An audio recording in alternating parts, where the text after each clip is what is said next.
wariyaasha ka howlgala gudaha magaalada Muqdisho ayaa maanta waxaa loo diiday inay si toos ah u tabiyaan hadal jeedinta musharaxiinta madaxweynaha Jamhuuriyadda Federaalka Soomaaliya.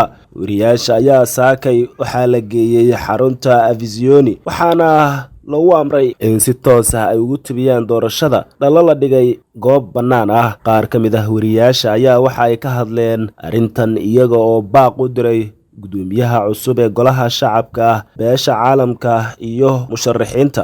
saxaafadda meeshan maanta toolo aan nimid hoolkii teendadii waxaan joognaa Avizioni gabi ahaanba waxa loo diiday saxaafaddu inay ka qayb gasho ama ay gudaha u gasho teendadii ay doorashada ka socotay.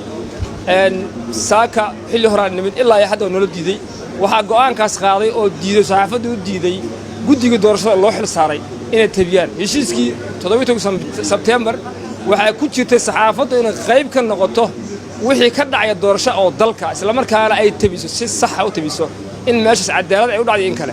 maanta saxaafadda loo diiday gudaha in doorasho ka socota iyo in ka socon cid war haysa ma jirto ma garan karno waxa gudaha ka socda. waxaana ka dambeeyay guddigii doorashada loo xil saaray waxaa guddiga ka mid ah oo horboodaya Cabdi Ismaaciil Samatar wuxuu ka mid yahay ragga diidan in saxaafadda ay gudaha gasho. marka anagu ma garan karno ma taqaan dagaalka intaas leeg oo saxaafadda lagu hayo. waxaan ugu baaqaynaa beesha caalamka waxaan ugu baaqaynaa gudoomiyaha baarlamaanka ee hadda xilka haya mas'uulka dalka u sareeya inuu soo farageliyo dalkan saan doorasho ku dhici mayso saan doorasho lama dhaho wixii la qarinayo wax gooniya laakiin tan doorasho ma aha. kan aan taaganahay waa xarunta teendada Avizioni ee magaalada Muqdisho waa halka ay ka socoto khudbadda dhageysiga musharaxiinta madaxweynaha Soomaaliya. warbaahintii oo dhan halkan ayay taagan tahay oo waxa u suurtageli weeday inay gudaha u galaan waxaana hor taagan guddigii ka shaqeynayay arrimaha warbaahinta ee halkan doorashada ee qaybtan dhageysiga khudbadaha ee guddiga doorashooyinka.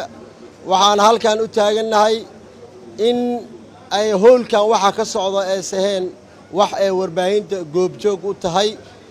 bannaanka ayaan wada taagannahay bannaanka ayaana lagu celiyey waana loo diiday inaan tabino wixii saxda ah halka ka jiro.